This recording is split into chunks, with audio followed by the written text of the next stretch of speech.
Welcome to another edition of Dungeons and Social Distancing with Nerdarchy. Today we're going to talk about Legends of Runeterra, playing D&D with League of Legends.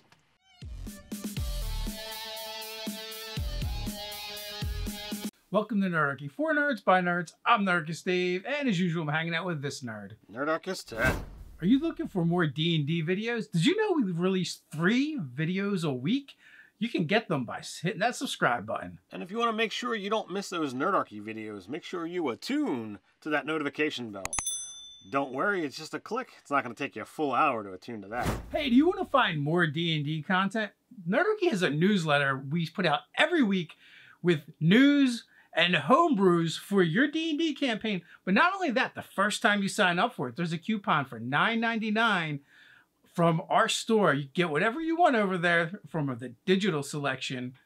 You'll find a link to that down in the description. And it's also a way you can keep up to date with all things Nerdarchy. So without further ado, let's dive in. We're going to talk about, the crossover between League of Legends and Dungeons and Dragons. This is a, free product that's over on D&D Beyond and put out by, a good selection of, writers that you might be familiar with those names. So we're going to get 5 chapters in this product. I can't tell you how many pages because it's all digital in the D&D Beyond format. So we don't actually know. It could have 3 pages or 1 million. I'm not entirely sure. But no, there's a decent amount of content here. Like I said, we've got, 5 chapters. Chapter 1 is the Bilgewater setting guide. And in there, you're going to get the history, what's going on today, the economy and trade. Under the economy and trade, you have these really cool things, headings: bounty hunting, monster hunters, salvage divers, and piracy. To me, these all sound like the kind of occupations that are going to lead to adventure, and these are in high demand in Bilgewater. We also get religion in Bilgewater. There's a bunch of different faiths, but there's like one that's kind of specific to there. And that says this worship of a Kraken god, Nakaboros. We've also have the Bruhu worshippers of said Kraken, and then, the tithe of, pay to the sea or die, which kind of sounds very familiar to, to us who have had a very similar thing in our own home game many years ago. Yeah, I mean, it's a common thing. You pay tribute to the god of the sea because, you don't want to get sunk. So I definitely feel that. And like we said, there's a bunch of different religions in this world. The tithe thing is more of a superstition. And, we get this new god that you can import right into your world. We also have city districts that have some flavorful names like Rat Town, Slaughter Docks, the Eries, and White Wharf. There's some very interesting things there. I mean, the Rat Town is like it is what it sounds like, right? That is like the lowest of the low.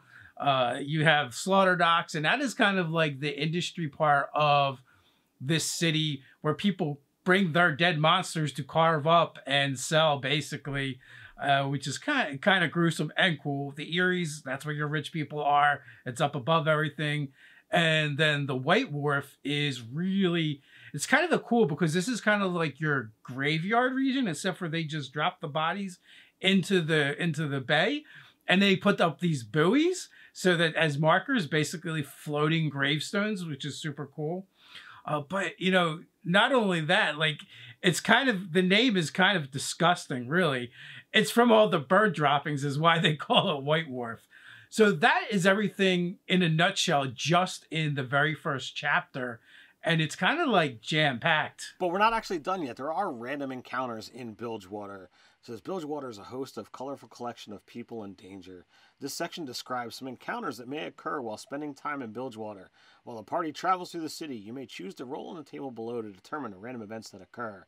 And you've got a D20 for city encounters, and then you've got all of these different little mini adventures, little mini encounters that are set up that you can play with. There's definitely a lot of fun things that are in here. You've got stuff that's going to have treasure. There's graffiti. There's not dead yet. One of the gang, Penny Dreadful. And it just, it goes on. Definitely a lot of fun things that, if you don't want to run them as is, easily modifiable to, spice up and make changes for your own home game. Yeah, so you get You get 3 random encounter tables basically, and they do have cool, fun names, like you said. But in addition to that, throughout the product, especially this section, you get these little sidebars, these little scrolls with adventure ideas or adventure hooks, which is also really cool. All of that is just in the very first chapter. Chapter 2 is Heroes and Scoundrels of Bilgewater. So this is where we're going to get some player options. So the first thing it starts off is with the races of Runeterra. At first look, I'm like, oh, they're going to get some new race options. No, for the most part, you are dealing mostly with a human society. So it does say, like, if you want to make a quick build, select human, select this and move on.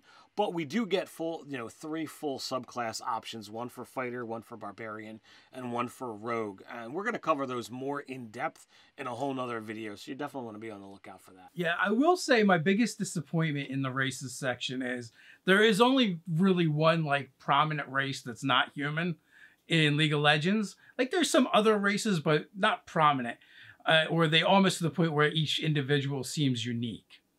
And that is Yordles. I mean, they cover a little bit. They're like, hey, use a gnome and call it a Yordle.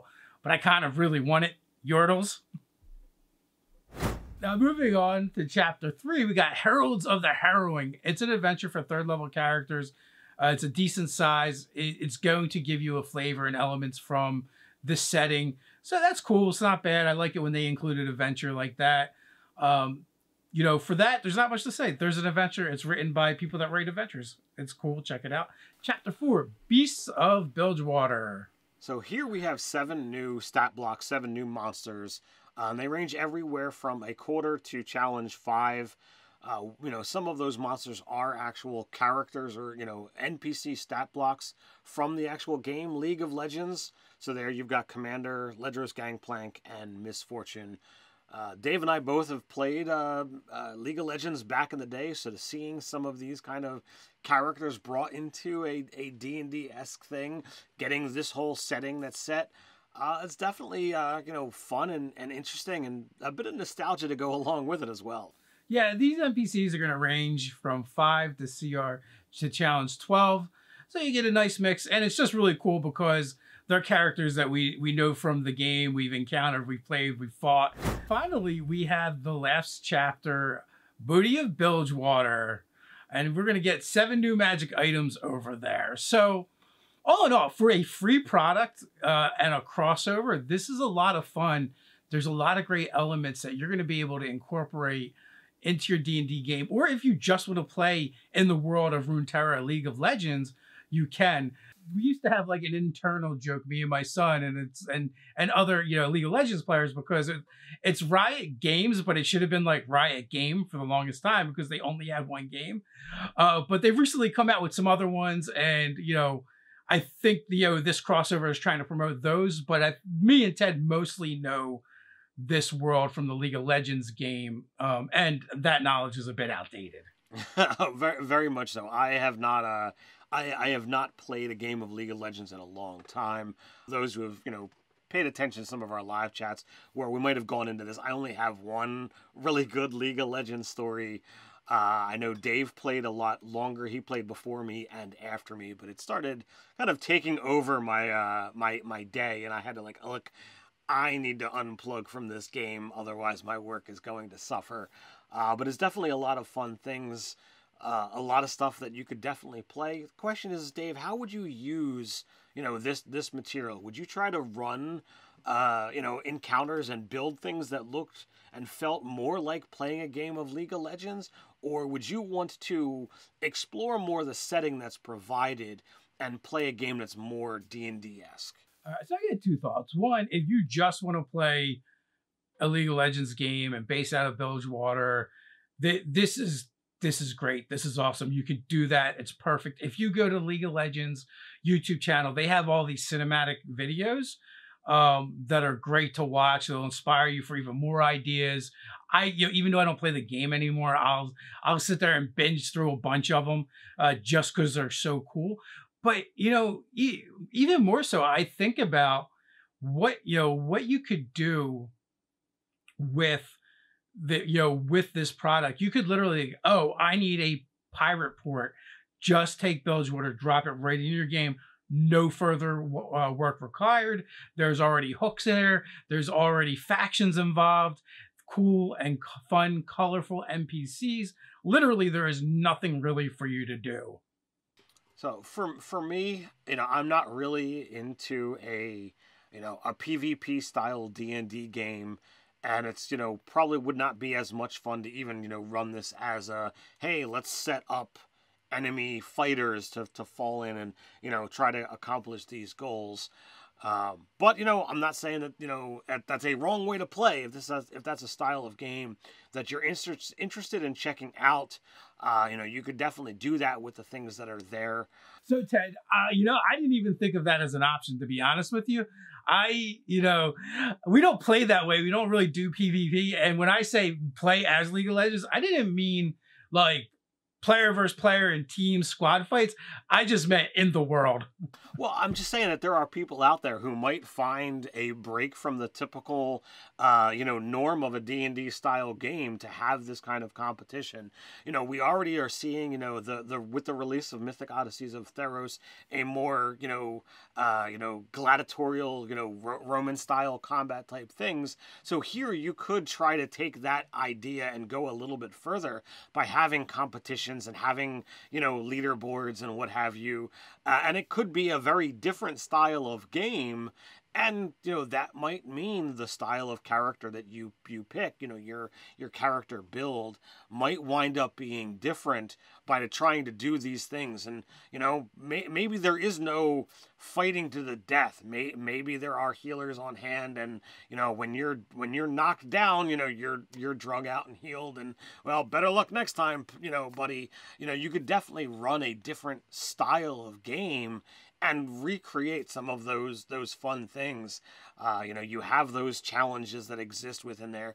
You have minions to kind of get out of the way. And, even though they looked like, regular people, I mean, they could be automatons or summoned creatures. You could explore a lot of these things, and then maybe, you could do things to replicate some of those, fond aspects of League of Legends into a D&D game.